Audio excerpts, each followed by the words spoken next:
நம்ம எவ்வளவு வயசு வரை உயிரோடு இருக்குமோ அது வேற அநேகருக்கு ஆசீர்வாதமா.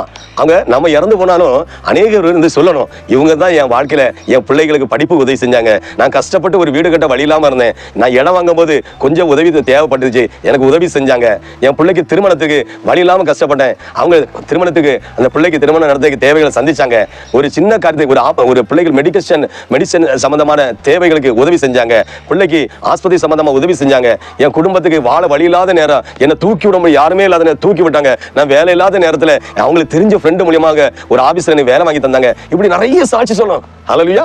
நம்ம சும்மா இருக்கவே கூடாது. இந்த உலகத்துல பாருங்க வசனம், சுகபோகமாய் வாழ்கிறவள் உயிரோடு செத்தவள். சுகபோகமா ஜாலியா சூப்பரா வாழணும். நம்ம இந்த உலகத்தை நல்லா அனுபவிக்கணும். சிலர் பாருங்க, ஒரு பைக் எடுப்பாங்க, திடீர்னு பார்த்தா அந்த ஒரு பைக் அவங்களுக்கு போதும்.